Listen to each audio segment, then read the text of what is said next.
नमस्कार मित्रों, गोलचक्र के YouTube चैनल पे आप लोगों का स्वागत है। मेरा नाम है नवीन कुमार। हम लोग यूपीपीसीएस मेंस का जीएस फोर्थ पेपर इथिक्स वाले पेपर को पूरी तरह एनालिसिस के बेस पर डिस्कशन करने का प्रयास कर रहे हैं।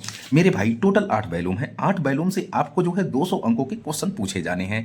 छोटा सा सिलेबस है, छोटा सा टॉपिक है, पढ़ करके बेहतर अप्रोच आप बना सकते हैं। फिलहाल मैं आपको बताते चलूँ कि हमने जो है 5 वॉल्यूम समाप्त कर दिया है। टोटल 3 वॉल्यूम और बचा हुआ है। छठा वॉल्यूम आज हम स्टार्ट करने वाले हैं, शासन में नैतिकता, जिसको हम शासन में ईमानदारी कहते हैं, प्रोबिटी इन गवर्नेंस। ठीक है ना। 5 वैल्यू हमने कौन कौन से समाप्त किए हैं? नीति शास्त्र व मानवीय अंतर संबंध पूरा डिटेल से समाप्त किया गया। अभिवृत्ति, जिसको हम एटीट्यूड कहते हैं, पूरा डिटेल से समाप्त किया गया। सिविल सेवाओं के लिए अभिरुचि तथा आधारभूत मूल्य, इसको भी समाप्त कर दिया गया है। भावनात्मक बुद्धिमत्ता, इमोशनल इंटेलिजेंस, पूरा डिटेल से समाप्त किया गया। फिर लोक तथा सिविल सेवा मूल्य और लोक प्रशासन में नैतिकता, इसको भी पूरा डिटेल से समाप्त किया गया। मेरा ये कहना है कि जो भी हमने ये 5 वैल्यूम समाप्त किए हैं ना, ये पूरी तरह ट्रेंड एनालिसिस पर आधारित है। पूरी तरह हमने क्वेश्चन को ध्यान में रख करके जो है की पॉइंट को अच्छे से डिफाइन करने का प्रयास किया है। कहां कहां से क्वेश्चन आपके आए हुए हैं वो सब कंटेंट हमने रखने का प्रयास किया है। कोई भी क्वेश्चन आपका छूटेगा नहीं, चाहे आप कोचिंग संस्थानों के क्वेश्चन हल करें या फिर लोक सेवा आयोग के क्वेश्चन हल करें। ठीक है ना। कंटेंट के साथ किसी प्रकार का कंप्रोमाइज नहीं किया गया है, किसी प्रकार का शॉर्टकट तरीका नहीं अपनाया गया है। तो ये सब वीडियो आप देखने के बाद ही अगला वीडियो, मतलब कि ये सब पढ़ेंगे आपको ज़्यादा समझ में आएगा यार। और 15-15, 20-20 मिनट की क्लास है, उसको कर लेंगे तो मुझे लग रहा है कि एक बेहतर एनालिसिस मिल जाएगी, बेहतर कंटेंट मिल जाएगा, तो अच्छा बेहतर ड्राफ्टिंग भी मिल जाएगी, तो आपको लिखने में सहूलियत होगी। आते हैं फिलहाल आज अपने टॉपिक पे एक नए वैल्यूम के साथ। इसके बाद आपका 2 ही वैल्यूम केवल और बचेगा ना, ये वाला देखिए जरा, कि 7वां वैल्यूम है भारत और नैतिक, जो भारत एवं विश्व के नैतिक विचारक, और एक लास्ट में केस स्टडी है। तो केस स्टडी में कुछ रखा नहीं है कि 1, 2, 3 हम जो है अच्छे से उसको समझा देंगे, तो आराम से आप लिख ले जाएंगे। ठीक है ना। फिलहाल आते हैं अपने जो है नए वैल्यूम, 6वें वाले वैल्यूम में, जिसे हम शासन में नैतिकता तथा शासन में ईमानदारी कहते हैं, प्रोबिटी इन गवर्नेंस। तो मेरे भाई इसमें पढ़ना क्या है, कहां कहां से क्वेश्चन आए हैं, इसका सिलेबस क्या है, तो हमको पढ़ना क्या क्या है इसमें? शासन में ईमानदारी, इसकी प्रस्तावना पढ़नी है। फिर लोक सेवा की अवधारणा, शासन एवं नैतिकता की दार्शनिक आधार, शासन एवं नैतिकता का दार्शनिक आधार। फिर सरकार में सूचना का आदान प्रदान और पारदर्शिता। फिर क्या पढ़ना है? सूचना का अधिकार अधिनियम 2005, आरटीआई। अच्छा, इसका आर्टिकल 19 और आर्टिकल 21 दोनों से रिलेट करता है, एक प्रकार का फंडामेंटल राइट, माननीय सुप्रीम कोर्ट ने इसको घोषित कर रखा है। तो पूरा इसको डिटेल से पढ़ना, आरटीआई एक्ट 2005। ठीक है ना। फिर आचार संहिता व आचरण संहिता, तो इसको भी पूरा पढ़ना है। ये सब सिलेबस के आपके यहाँ से क्वेश्चन आए हुए हैं बार बार। ठीक है ना। नागरिक केंद्रित प्रशासन, जो आपका जन कल्याण होता है ना, जन कल्याण पर आधारित कार्य किया जाता है, वो नागरिक केंद्रित प्रशासन किस प्रकार जो है वो कानून को इंप्लीमेंट करने के लिए प्रशासन कार्य करती है, जो जन केंद्रित हो या नागरिक केंद्रित प्रशासन हो। फिर नागरिक घोषणा पत्र, जिसे हम नागरिक चार्टर भी कहते हैं, यहाँ से तो 100% क्वेश्चन आता ही आता है। ठीक है। उसके बाद कार्य संस्कृति, वर्क कल्चर, और फिर सेवा प्रदान करने की गुणवत्ता, लोक निधि का उपयोग, और यहाँ पर है सोशल ऑडिट, जिसको हम जो है सामाजिक अंकेक्षण कहते हैं, भ्रष्टाचार की चुनौतियां, जिसमें हम तमाम प्रकार के जो है एक्ट वगैरह भी पढ़ेंगे, जैसे whistle blower act, Lokpal, Lokayukta, ये सब सारा चीज पढ़ेंगे, तब जाकर के आपको जो आपका शासन में नैतिकता या शासन में ईमानदारी, ये 6ठा वैल्यूम आपका समाप्त होगा। ठीक है ना। तो किसी प्रकार का कंटेंट के साथ कंप्रोमाइज नहीं कर रहे हैं, सारा कुछ आपको देने का हम प्रयास कर रहे हैं विथ ड्राफ्टिंग। आते हैं, शुरुआत करते हैं शासन में ईमानदारी प्रस्तावना को लेकर के। पे देखना जरा, शासन व्यवस्था में ईमानदारी, ये तो आपका 6ठा वैल्यूम है ना भैया, प्रोबिटी इन गवर्नेंस। मैं कह रहा हूं कि अगर प्रोबिटी इन गवर्नेंस पूछ ले कि क्या है, what is probity in governance, या शासन व्यवस्था में ईमानदारी या शासन में नैतिकता क्या है, तो उसकी प्रस्तावना आप कैसे लिखोगे? सीधी सी बात है कि जब कोई प्रशासक या जो प्रशासन है हमारा, या शासन प्रशासन है, वो संवैधानिक मूल्यों, कानूनों, नियमों, प्राकृतिक नियमों कि या सामाजिक मूल्यों को ध्यान में रख करके जो है पारदर्शिता तरीके से, अकाउंटेबिलिटी तरीके से, सत्यनिष्ठा तरीके से, है ना, और सहिष्णुता तरीके से वो कार्य करे, तो उसी को हम क्या करते हैं? शासन व्यवस्था में ईमानदारी कह सकते हैं। ठीक है। अब उसमें जो है शासन व्यवस्था में अगर ईमानदारी आपको रखनी है, तो इन सब तमाम मूल्यों का होना शासन व्यवस्था में बेहद जरूरी है। तो पढ़ते हैं फिलहाल, शासन व्यवस्था में ईमानदारी से तात्पर्य संवैधानिक मूल्यों। देखना जरा, कह रहा है कि संवैधानिक मूल्यों, नियमों, कानूनों, प्राकृतिक नियमों, ऐसे लिख लीजिए ना, सारा कुछ लिख सकते हैं आप, प्राकृतिक नियमों और सामाजिक मूल्यों को ध्यान में रख करके। ठीक है। तटस्थता, पारदर्शिता, जवाबदेहता, सत्यनिष्ठा, ईमानदारी, आप बनाइए ना ऐसे भूमिका। ये देखिए, मेरे दिमाग की हो सकता है उपज हो, मेरे ये कंटेंट हो, लेकिन आपके कंटेंट खुद के कंटेंट होने चाहिए। मैं तो एक मार्ग दे रहा हूं ना आपको, अब उस मार्ग में तमाम प्रकार की शाखाएं आप जोड़ने का प्रयास करोगे। ठीक है। जवाबदेहता के साथ कार्य करने से है, यही क्या कहलाता है? शासन व्यवस्था में ईमानदारी कहलाता है। अगर फिर मैं ये कहूं कि भाई शासन व्यवस्था में ईमानदारी कब आएगी, तो सबसे बड़ी बात तटस्थता रहेगी तब आएगी, जवाबदेहता रहेगी, अकाउंटेबिलिटी रहेगी तब आएगी, सत्यता रहेगी या सत्यनिष्ठा आप बोल सकते हैं, पारदर्शिता एकदम ट्रांसपेरेंसी रहनी चाहिए, ठीक है ना। गैर तरफदारी मतलब कि किसी पार्टी विपक्ष या पक्ष, परिवारवाद या भाई भतीजावाद या नात रिश्तेदार, ऐसा कुछ नहीं, किसी की तरफ झुकाव लेकर नहीं, गैर तरफदारी पूर्ण कार्य जब आप करेंगे तो आपकी कार्य संस्कृति बेहतर होगी, तो शासन व्यवस्था में ईमानदारी होगी।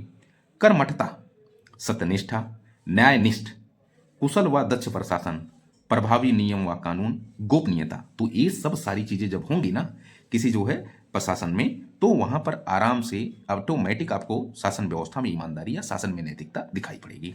आते हैं नेक्स्ट पेज, देखना जरा लोक सेवा की अवधारणा, ये आपका नेक्स्ट टॉपिक है, ठीक है। पब्लिक सर्विसेज, इसकी अवधारणा का भाई होता क्या है लोक सेवक? अरे भाई ब्यूरोक्रेट्स, जो आपके सिविल सर्विसेज के लोग हैं, करते क्या हैं? कि सीधी सी बात है कि सरकार के द्वारा जो नियम कानून बनाए जाते हैं संवैधानिक मूल्यों को ध्यान में रखकर, तो उन्हीं मूल्यों को जो है अच्छे से जमीनी स्तर पर, उन्हीं नियमों कानूनों को जमीनी स्तर पर इंप्लीमेंट करते हैं, ताकि सस्टेनेबल डेवलपमेंट हो सके, ताकि जो है सतत विकास लक्ष्य को प्राप्त किया जा सके, ताकि इंक्लूसिव डेवलपमेंट हो सके, ताकि सोशियो एंड इकोनॉमिक डेवलपमेंट हो सके, लैंगिक समानता स्थापित हो सके, तमाम प्रकार के जो है विकास की जो अवधारणा है वो साकार हो सके। ये जो है पब्लिक सेवा का मेन कार्य होता है, ठीक है ना।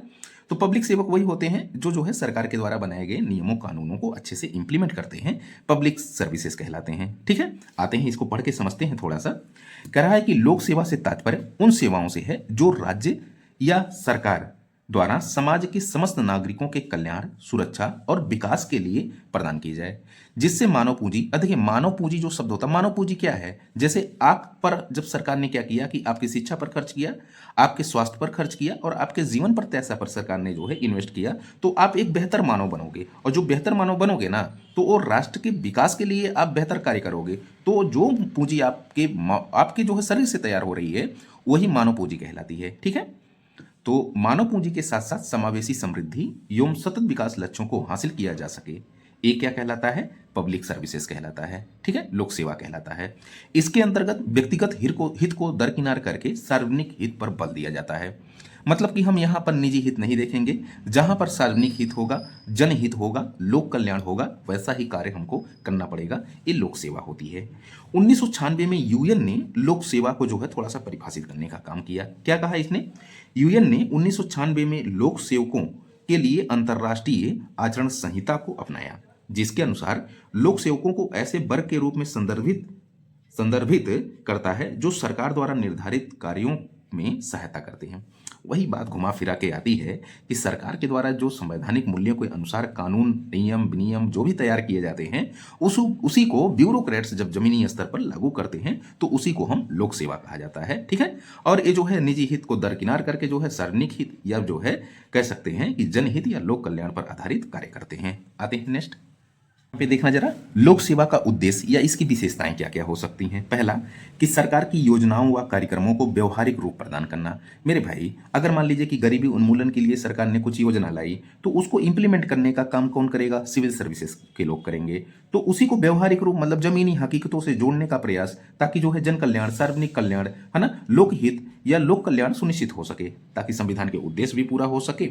और साथ ही साथ जो सरकार की प्लानिंग होती है ना, सोशियो इकोनॉमिक डेवलपमेंट की, वो सब सारी चीजें पूरी हो सके। फिर यहाँ पे कानूनों को लागू करना, वही बात फिर हुई। फिर लोक सेवक जनप्रतिनिधियों को लोकहित में निष्पक्ष परामर्श व नीति निर्माण में सहयोग करते हैं। देखिए यहाँ पे होता क्या है कि जो हमारे प्रतिनिधि होते हैं बहुत पढ़े लिखे तो नहीं होते हैं, लेकिन वो जो है हमारे प्रतिनिधि होते हैं, लोकसभा या विधानसभा में जाकर के हमारी आवश्यकताओं के अनुरूप वो नीति निर्माण का काम करते हैं। लेकिन नीति निर्माण में बारीकियां तथा एकदम पूरा माइक्रो स्तर के अध्ययन के लिए वो, चूंकि उनको ये एनालिसिस अच्छी नहीं होती है, इसलिए ब्यूरोक्रेट्स को लगाया जाता है। तो ब्यूरोक्रेट्स उस पर परामर्श देते हैं कि महोदय इन चीज़ों को ध्यान में रखिएगा कि संविधान में ये चीज़ें कही गई हैं, अगर ये करेंगे तो इन्वायरमेंटल प्रॉब्लम ये होगी, असमानता हो सकती है ना, लैंगिक भेदभाव हो सकता है, किसी जाति या किसी धर्म के लोग प्रभावित हो सकते हैं। तो ये सब जो है अच्छा परामर्श देते हैं। देन जाकर के आपका विधानसभा या लोकसभा में क्या निर्मित होता है? नीति निर्माण निर्मित होता है। तो ये ब्यूरोक्रेट्स, लोक सेवक जो होते हैं, ये जनप्रतिनिधियों को जो है लोकहित में परामर्श देते हैं। कैसा परामर्श? निष्पक्ष परामर्श देते हैं। फिर लोक सेवा के देश के सुशासन का प्रमुख आधार है भाई गुड गवर्नेंस। गुड गवर्नेंस देखिए हमने पूरा डिटेल से पढ़ाया हुआ है। ठीक है ना। तो वहां पर आप गुड गवर्नेंस जा करके देख लीजिए, तब आपको समझ में आएगा कि गुड गवर्नेंस होता क्या है, और इस गुड गवर्नेंस में सिविल सेवकों की जबरदस्त भूमिका होती है। ठीक है। फिर वंचित वर्गों तक संसाधन का वितरण। मैं कह रहा हूं कि जब जो है हाशिए की अंतिम पायदान पर खड़ा हुआ व्यक्ति यहां तक जब विकास की धारा पहुंचे, ठीक है ना, तो उसी को समावेशी समृद्धि कहते हैं। इसी को हम कह सकते हैं कि वंचित वर्गों तक संसाधनों का वितरण।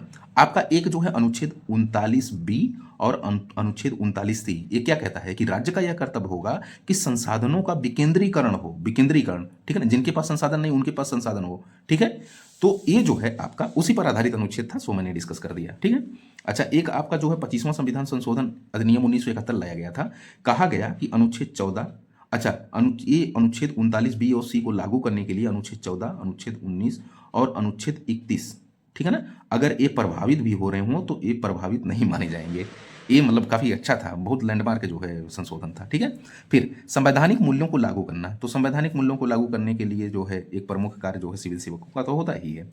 फिर इंक्लूसिव डेवलपमेंट, और देखिए ये इंक्लूसिव ग्रोथ है, ये दोनों में जो है सहायता करता है। ये हमने इकोनॉमी वाले फैक्टर में बता दिया है, जाकर के आप वहाँ देख सकते हैं। फिर एसडीजी लक्ष्यों को प्राप्त करने में सहयोग, तो 2015 में मैं बताऊं कि जो है संयुक्त राष्ट्र महासभा ने 17 सतत विकास लक्ष्य निर्धारित किए थे, जिसमें गरीबी, भूखमरी, स्वास्थ्य, शिक्षा, आय समानता, ठीक है ना, तमाम सारी चीज़ों को जो है 2030 तक लक्ष्य प्राप्त करना है। जो अंतर्राष्ट्रीय स्तर पर यूएन के सदस्य मेंबर हैं, उन्हीं को जो है ये 17 सतत विकास लक्ष्य प्राप्त करना है। तो ये प्राप्त करने में भी सिविल सेवा की प्रमुख भूमिका होती है। तो ये सब कुछ आप विशेषताएं लिख सकते हैं कि सिविल सेवा का उद्देश्य या विशेषता क्या हो सकती है। यहाँ पे देखना सरकार तथा लोक सेवा के मध्य संबंध। मेरे भाई मैंने यही बताया ना कि सरकार का जो अंग है विधायिका, कार्यपालिका, ये सब क्या करते हैं, नीति निर्माण का कार्य करते हैं, नियम विनियम बनाते हैं, उसी को इंप्लीमेंट करने का काम सिविल सर्विसेज के लोग करते हैं। तो वही संबंध आपको बताना था। ठीक है। तो वो कह रहा है कि सरकार के कार्यक्रमों का क्रियान्वयन, सूचना संकलन व मूल्यांकन के लिए लोक सेवा आयोग हमेशा से ही सरकार का महत्वपूर्ण अंग रही है। इसी लोक सेवा आयोग से तो ब्यूरोक्रेट्स निकलते हैं ना। एक संघ लोक सेवा आयोग होता है, दूसरा राज्य लोक सेवा आयोग होता है। इसका उल्लेख अनुच्छेद 309 से 323 के मध्य किया जाता है। ठीक है ना। 315 में राज्य लोक सेवा आयोग का उल्लेख है। 322 में भी शायद कि उनके पेमेंट वगैरह को किया जाता है राज्य की संचित निधि से, जो राज्य लोक सेवा आयोग वगैरह होते हैं। ठीक है। यहाँ पर फिलहाल आते हैं कि सरकार संवैधानिक उद्देश्यों को हासिल करने के लिए नीति निर्माण करती है, जिसे जनहित, समावेशन और समानता के साथ लोक सेवा द्वारा लागू किया जाता है। ठीक। फिर लोक सेवक सरकार के लक्ष्यों की प्राप्ति हेतु महत्वपूर्ण माध्यम है। किन लक्ष्यों की प्राप्ति हेतु? Inclusive development, sustainable development goal, फिर लैंगिक समानता, सोशियो इकोनॉमिक डेवलपमेंट, जितना भी डेवलपमेंट आप जोड़ पाइए लिखिए ऐसे। ठीक है। अब यहाँ पे देखिए मैक्स वेबर हैं, एक बेहतर दार्शनिक हैं, ठीक है ना, विचारक हैं बेहतर। उनका ये कहना है कि भाई लोक सेवा या नौकरशाह के लिए कुछ विशेषताएं होनी चाहिए, कुछ मूल्य होने चाहिए, मतलब कि कुछ जो है विशेषताओं पर आधारित इनका कार्य होना चाहिए। पहला कि पद सोपान होना चाहिए, मतलब कि जैसे लेखपाल, तहसीलदार, नायब तहसीलदार, तहसीलदार, एसडीएम, एडीएम, डीएम। तो ये जो सोपान बढ़ रहा है ना, ये जो सोपान बढ़ा, सबसे निचला स्तर का लेखपाल, उसके बाद जो है इधर, अच्छा लेखपाल के बाद कानून गो वगैरह होता है। तो ये मतलब कि मेरा कहना है कि सोपान क्रम होना चाहिए पदों का। ठीक है।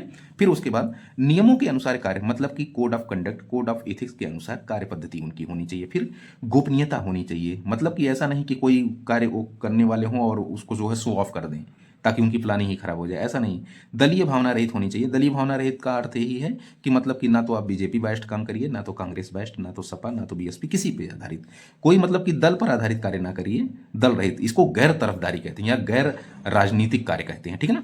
योग्यता प्रणाली, मतलब कि जो है अगर कोई भाई, सीधी सी बात है कि आईआईटी किया है और कोई नॉर्मल ग्रेजुएशन किया है तो उसकी योग्यता पर आधारित जो है कार्य सौंपा जाए। अब कैसे कोई केमिस्ट्री से जो है एमएससी किया है तो उसको एफएसओ बनाया जाए, फूड सेफ्टी ऑफिसर। ठीक है ना। अब नॉर्मल कोई है तो उसको मान लीजिए कि ठीक है एसडीएम वगैरह। ठीक है।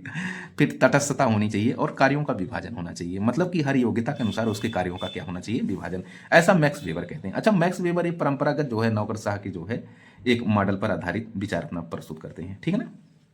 यहाँ पे देखना जरा, लोक सेवा का कार्यक्षेत्र, सुशासन व नवलोक प्रबंधन बेहद इंपॉर्टेंट है। बार बार यहाँ से क्वेश्चन आया हुआ है कि पारंपरिक लोक प्रशासन या प्रबंधन और विकास परक या नवलोक प्रशासन, इनके मध्य विभेद करने को आता है कि एक परंपरागत लोक प्रशासन होता है और एक विकासोन्मुख जो है या विकास परक या नवलोक प्रशासन होता है।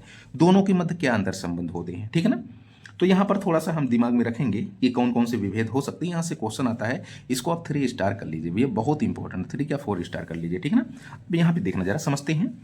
जो परंपरागत लोक प्रशासन होता है, परंपरागत नौकरशाह, परंपरागत सिविल सर्विसेज, ऐसे बोल सकते हैं कि यथा स्थितिवादी, मतलब कि जैसे चल रहा है यार तैसे चलने दीजिए। केंद्रीकरण में विश्वास रखते हैं, मतलब कि सारी शक्ति अपने पास रखेंगे और एक ठो गब्बर सिंह टाइप होगा और ये बोलेगा जो वही सारा कुछ होगा, ठीक है ना। तो ये परंपरागत लोक प्रशासन को हम देख सकते हैं, ऐसी कुछ अवधारणा, ऐसे कुछ विचार इनके होते हैं। लेकिन यहाँ पर जो विकासोन्मुख है या फिर नव लोक प्रशासन है, यहाँ पर परिस्थितिजन लोचशीलता होती है, विकेंद्रीकरण होगा शक्तियों का। देखो भाई, सारे लोग अपनी अपनी शक्तियों के माध्यम से, सारे लोग विकास की धारा में जुड़ो, सारे लोग कार्य करो, सारे लोग सहयोग बनो, ठीक है। तो ये बेहतर है, मुझे लग रहा है कि आज वर्तमान में इसी की जरूरत है, नव लोक प्रशासन की। अच्छा, यहाँ से क्वेश्चन भी बन सकता है, ये तो विभेद को लेकर के क्वेश्चन पूछा है, साथ ही साथ ये भी बन सकता है कि भारत में जो है सोशियो इकोनॉमिक डेवलपमेंट को हासिल करने के लिए नव लोक प्रशासन की भूमिका की चर्चा कीजिए, ऐसे भी क्वेश्चन बन सकता है, ठीक है। तो ये परिस्थितिजन लोचशीलता इसमें होती है, विकेंद्रीकरण मतलब कि जो है शक्तियों के जो है विकेंद्रीकरण पर ये जोर देता है, ठीक है। फिर यहाँ पे देखना जरा, अर्थव्यवस्था एवं कुशलता पर जो, ये मतलब कि जो है अर्थव्यवस्था, वो भी पारंपरिक अर्थव्यवस्था, एग्रीकल्चर हो गया, और इसके अलावा जो है नॉर्मल परंपरागत कुशलता हो गया, उस पर जोर देगा। लेकिन यहाँ पर क्या है कि सर्वांगीण क्षेत्र, मतलब कि जो है स्वास्थ्य, शिक्षा, सुशासन, है ना, पर्यावरण, या फिर जो है जीवन प्रत्याशा, या फिर जो है मानव पूंजी, सब पर एकदम इक्वल तरीके से जो है सर्वांगीण क्षेत्र पर जो है विकास पर जोर देता है ये नव जो है लोक प्रशासन। फिर यहाँ ये जन भागीदारी के प्रति उदासीन होता है, मतलब कि इसमें गब्बर सिंह टाइप होगा ना तो जन भागीदारी नहीं लेगा। ये कह रहा है कि नहीं, ये प्रत्यक्ष जन भागीदारी, जैसे मतलब कि आपको जो है पर्यावरण की रक्षा करनी है तो पर्यावरण की रक्षा के लिए ये कहेगा कि नहीं, जब तक मानव इसमें इन्वॉल्व नहीं होगा, जनता इन्वॉल्व नहीं होगी, तब तक हमारा पर्यावरण सही नहीं होगा। तो जन प्रत्यक्ष जन भागीदारी होगी। ये मानता है कि नहीं, अगर लोकतांत्रिक देश है भारत, तो लोकतांत्रिक देश में जो है जनता की राय, जनता की भागीदारी, जनता को ये महसूस होना चाहिए कि नहीं, हमने जो है जन भागीदारी में जो है पार्टिसिपेट किया, विधि निर्माण में पार्टिसिपेट किया, प्रशासन में पार्टिसिपेट किया, ठीक है ना। फिर श्रेणीकृत तथा कठोर प्रशासन, यहाँ पर मतलब कि गब्बर भाई है तो अपना जो है मोटा भाई है तो जायज है कि कठोर प्रशासन रखेगा ही, लेकिन यहाँ पर सहयोगात्मक प्रशासन होगा, सारे लोगों के पास शक्तियाँ होंगी, विकेंद्रीकरण होगा, तो सहयोग सारे लोगों का मिलेगा प्रशासन में, ठीक है। परिणाम रहित या प्रक्रिया प्रधान, ये मतलब कि प्रक्रिया प्रधान, एक प्रक्रिया बना दी गई, उसी पे जो है लकीर के फकीर रहेंगे ये लोग, किसी प्रकार का जो है संशोधन, किसी प्रकार का नवाचार वगैरह नहीं। लेकिन ये लोग परिणामोन्मुखी, मतलब कि आफ्टर मैच चाहते हैं, ये परिणाम चाहते हैं, तो परिणाम प्रधान ये होता है। फिर कार्यों तक ये सीमित होते हैं और एक कार्यों के प्रति प्रतिबद्धता इनकी होती है, ठीक है। फिर यहाँ पे देखना जरा, परिवर्तन विरोधी होते हैं। अभी इनको कहिए नहीं साहब ऐसे नहीं, ऐसे कर लीजिए, थोड़ा सा टेक्निकल ढंग से कर लीजिए, डिजिटल अपना लीजिए, नवाचार अपना लीजिए, प्रौद्योगिकी अपना लीजिए, है, तो ये कहेंगे नहीं चुप रहो एकदम। लेकिन यहाँ पर परिवर्तनशील तथा गत्यात्मक, गत्यात्मक मतलब कि जो है डायनेमिक ये होते हैं, ठीक है, ये अंतर होता है। फिर प्रबंधन क्षमता इनकी निम्न होती है, मतलब मैनेजमेंट जो कैपेसिटी इनकी होती है निम्न होती है, और इनकी हाई क्वालिटी की होती है। फिर वेबर का नौकरशाही मॉडल, हमने बताया था कि मैक्स वेबर है, मैक्स कर लीजिएगा, मैक्स वेबर का ये नौकरशाही मॉडल पर आधारित है। कौन? पारंपरिक लोक प्रशासन। लेकिन यहाँ पर ए फ्रेड डब्ल्यू रिंग्स और एडवर्ड वेडनर मॉडल पर यह आधारित है नौ लोक प्रशासन। तो ये बेहतर है, आपको याद होना चाहिए, दोनों लोगों के नाम याद होने चाहिए कि किसका कौन सा मॉडल है। फिर यहाँ पर अगर आप पारंपरिक लोक प्रशासन देखेंगे ना भैया, तो आप जब औपनिवेशिक शासनकाल जाएंगे, अंग्रेजों के शासनकाल में, तो वहां पर आपको जो है पारंपरिक लोक प्रशासन दिखाई पड़ेगा। लेकिन भारत का जो आधुनिक भारत है, लोकतांत्रिक भारत है, यहाँ पर आपको जो है तमाम प्रकार की जो है स्थितियां ऐसी दिख जाएंगी जिसमें आपको नौ लोक प्रशासन की स्थिति दिखाई पड़ेगी। जैसे हमारे यहाँ पंचायती राज व्यवस्था है ना, गरीबी उन्मूलन के लिए तमाम प्रकार के कार्यक्रम है ना, इसके अलावा 7वीं अनुसूची है ना कि इसमें संघ सूची, राज्य सूची, समवर्ती सूची, इसमें शक्तियों का विभाजन किया गया है। इसके अलावा 73वां 74वां संविधान संशोधन अधिनियम 1992, तो ये सब सारी चीजें शक्तियों को विकेंद्रीकरण पर जोर देती हैं, ठीक है। इसके अलावा पर्यावरण की रक्षा के लिए तमाम जो है सहयोगी कार्य संस्कृति को बढ़ावा दिया जाता है ना, सहयोगी पर्यावरण कल्चर को बढ़ावा दिया जाता है। तो ये नौ प्रशासन आप जो है देख सकते हैं। तो ये कुछ विभेद कर सकते हैं, बाकी जब आपको एक सोशियो इकोनॉमिक डेवलपमेंट पे आए तो यहाँ पर आप नौ प्रशासन की भूमिका दिखा सकते हैं। आते हैं कुछ क्वेश्चन देखते हैं हम लोग कि क्या क्वेश्चन पूछे गए हैं। यहाँ पर क्वेश्चन क्या आप तक पूछे गए हैं या पूछे जाने की संभावना, सारे कुछ पीसीएस के क्वेश्चन होंगे, ठीक है ना। हमने यही कहा कि जो भी कंटेंट आपको डिलीवर किया जा रहा है एक एनालिसिस बेस पर डिलीवर किया जा रहा है, किसी प्रकार का शॉर्टकट तरीका नहीं अपनाया जा रहा है। तो मेरे प्यारे भाई, जितने भी क्वेश्चन है ना उसकी आप ड्राफ्टिंग जरूर करें, कीवर्ड पर फोकस करें, लिखने का प्रयास करें, देन चीजें धीरे धीरे बेहतर ही होंगी। पहला क्वेश्चन है, शासन में ईमानदारी से आप क्या समझते हैं, इसको हमने पूरा डिटेल्स पढ़ाया। फिर शासन में नैतिकता के लिए सिविल सेवकों के किन मूल्यों का होना आवश्यक है, चर्चा करिए। तो जितने मूल्य हमने गिनाए थे सारा मूल्य आपको लिखना है, यहाँ पे पीसीएस का क्वेश्चन है। फिर लोक सेवा क्या है, ठीक है, फिर पब्लिक सर्विस ए क्या है। अब देखिए यूएन के अनुसार आप लिख दीजिएगा और इसके अलावा वो भी लिख दीजिएगा कि जो हमने एक नॉर्मल सी परिभाषा बताई कि जो है सरकार के द्वारा नीति निर्माण को जो जमीनी स्तर या व्यवहारिक रूप से लागू करना ही लोक सेवा कहलाता है। ठीक है, ब्यूरोक्रेट्स के लिए देश के सामाजिक आर्थिक विकास के लिए इसके महत्व की चर्चा करनी है। देखिए यहाँ पर पूछा गया है ये। ठीक, फिर उसके बाद यूपीपीसीएस का क्वेश्चन है। फिर कह रहा है कि सरकार तथा लोक सेवा की मदद संबंध क्या है। तो हमने 3-4 संबंध दिए थे, वहां से आप लिख सकते हैं। 125 वर्ड का क्वेश्चन। आप समझिए ना कि यहाँ पर आप एक भूमिका जरा सा लिखोगे, फिर उसके बाद निष्कर्ष लिखोगे। आपकी मेन विषय वस्तु जो होगी ये संबंधों की होगी, तो यहाँ पर आप संबंध दिखा देंगे। ठीक है, मतलब कि यहाँ पर 15 वर्ड में भूमिका, 15 वर्ड में निष्कर्ष, बाकी जो 30 आपका जो है लगभग 95 वर्ड या 100 वर्ड के आसपास आप मेन विषय वस्तु पे आ जाओगे। ठीक है, फिर यहाँ पे देखना जरा कि पारंपरिक लोक प्रशासन, बेहद इंपॉर्टेंट एक क्वेश्चन आया हुआ है। ठीक है ना, पारंपरिक लोक प्रशासन और विकासपरक लोक प्रशासन, विकासपरक लोक प्रशासन, लोक प्रशासन में अंतर स्पष्ट करें। विकासपरक लोक प्रशासन 2 बार हो गया है, में अंतर स्पष्ट करें। ये यूपीपीसीएस का क्वेश्चन है। तो आज के लिए फिलहाल इतना ही करते हैं, कल मिलते हैं छठे ही वैल्यूम के साथ, चूंकि ये लंबा चलेगा। तो फिलहाल थैंक यू सो मच।